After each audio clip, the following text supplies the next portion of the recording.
Welcome, guys. As you know, today is World Mental Health Day, and as we know, the burden of non-communicable diseases are rising in developing countries like India. So today, to raise awareness about mental illness, I have with me Dr. Soumya. Dr. Soumya, welcome to this session. Thank you. Hello. Hi. Yeah. So, Dr. Soumya, what is mental health? So it's our mental health is our state of emotional, psychological, and social well-being. It is what helps us to think, feel, and act in a way which is optimum for us and take decisions and handle stresses in our life. And it is like a blueprint that rules our entire life through our choices. Okay. So, what are the different kind of mental illness? So there is a DSM-5 category in psychiatry, and there are many categories of mental health which are divided. One is a neurodegenerative type of disorder, which where autism is one of the types, and then there's a bipolar and related disorders. Then there's anxiety disorders that has uh, even post-traumatic stress disorder as a part of it. There are stress related disorders, there are dissociative disorders as well.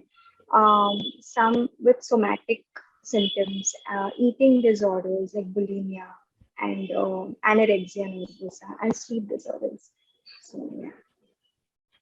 Okay, so there are various kind of disorders, and they are defined by this classification. Okay, so Yes. what are the sign and symptom that people need to be aware of for their mental illness? Okay. So, in our country, the awareness is a little lacking still because it's not reached the common man. So, uh, any loss of interest in day-to-day life compared to earlier, or increased amount of irritability, anger, or sadness, uh, any type of um, feeling of low through a long period of time, like 4 to 6 weeks or even months or years. Feeling of worry, nervousness, not wanting to socialize, avoiding large groups, or not being able to concentrate in day-to-day work. Feeling like you don't want to live anymore.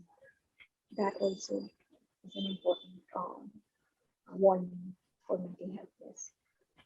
Okay, so there is Uh, lack. yeah. Okay, so there is lack of awareness in India about the mental health diseases. My next question would be similar to this.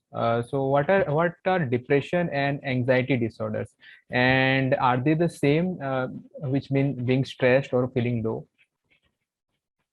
Okay. Okay. So, first of all, the thing that you say about feeling stressed or feeling low is a emotion that we feel in our day-to-day life because life is full of ups and downs. But an anxiety disorder in itself or a depression is very different from that. So a depressive episode is a feeling of sadness and mood along with lack of interest in activities. Even the feeling of fatigue and guilt, irritability, and loss of interest in activities we were previously interested in. And it can also come with insomnia, lack of appetite, irritability.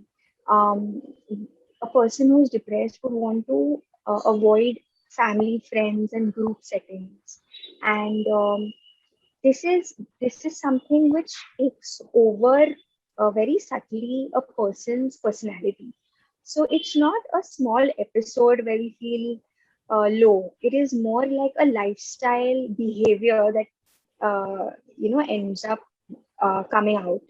And anxiety, like for example, small issues like maybe an exam could give us anxiety, but an anxiety disorder is when a person has excessive persistent fear, worry, anxiety related to a disturbance which may be perceived beyond what it is. So it may be perceived more dangerous than it really is. And anxiety entails anticipation of a future threat that may arise. So, this interferes with the person's well-being and functioning and social interaction as well, where the individual may not even leave their house for a long period of time. Yeah. And it's very Oh, different from one small episode of anxiety. okay, so depression actually means lack of pleasure from the normal activities which usually gets you the pleasure kind of thing. Yes, yes. What are the causes of mental health problems? Okay, okay. So, broadly, uh, it's divided into genetic causes and environmental causes. So, there are certain predispositions in a person's genetics which may uh, cause them to be more susceptible to mental health issues, where sometimes, in fact, most of the time, mental health can even be seen in the family. In environmental causes, there are traumas from childhood to addictions and emotional pain and some circumstance like maybe a death of a person, close person, or um, being a part of a natural disaster or an accident, which can also predispose to such conditions. Yeah.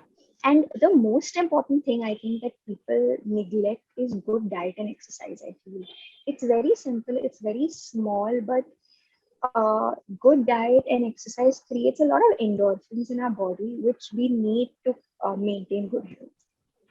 Yeah. Okay, great. So there are a lot of causes, and genetic is one of them, and also some environmental causes also. So yeah, my next question will be also related to this question. So what are the chemical imbalances that occur in the brain which lead to mental illness? Okay, okay. So there are a lot of chemicals called neurotransmitters in our brain.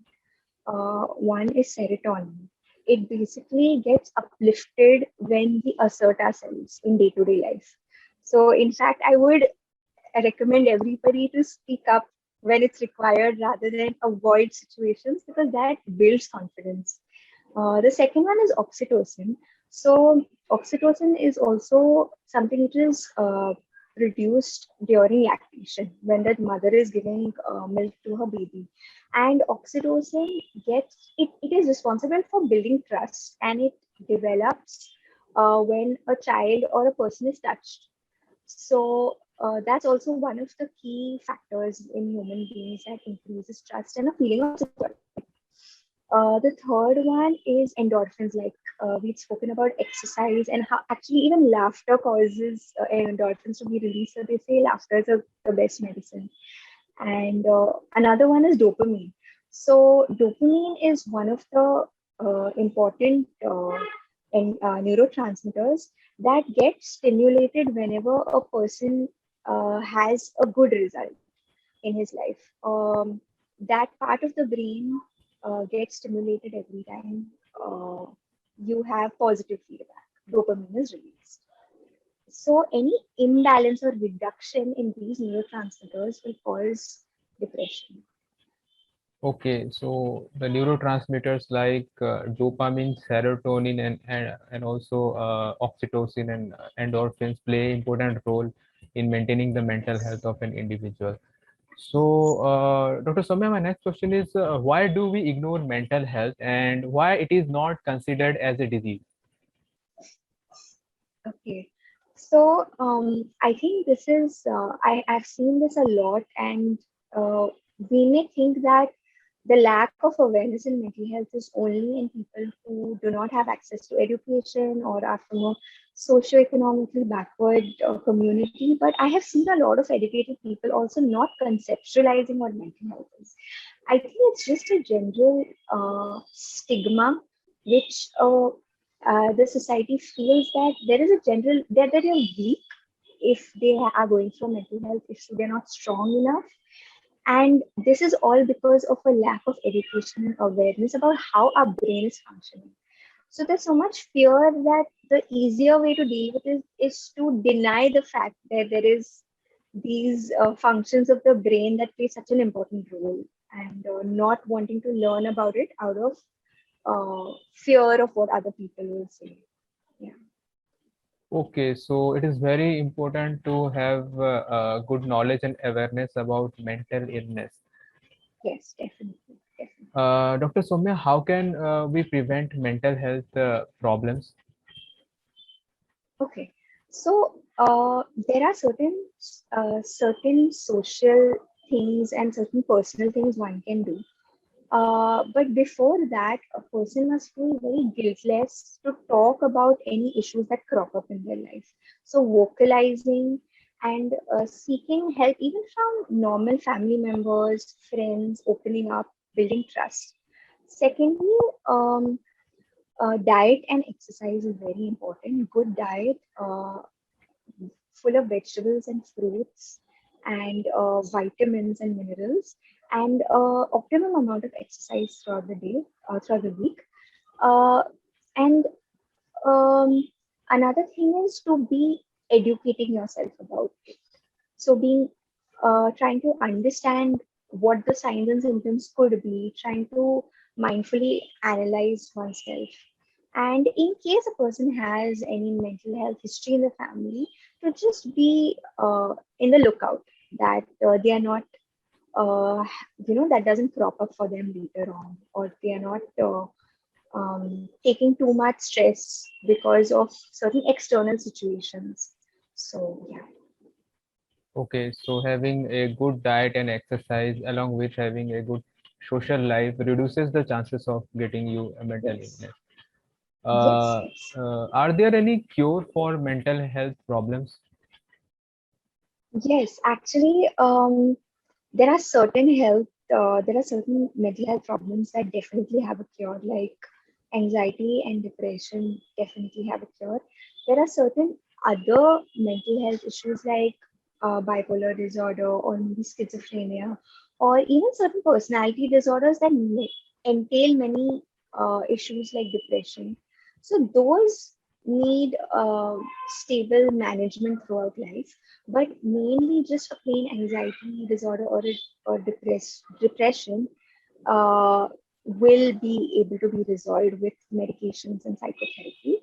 In certain conditions, the depression may last, if it's clinical depression, it may last for a longer period of time, but eventually there's always a cure for these conditions with medications and good psychotherapy and understanding oneself, one's own brain. Okay, Dr. Soumya, it was an interesting and informative talk about mental health illness. Thank you for coming to this session. More than happy. Thank you so much.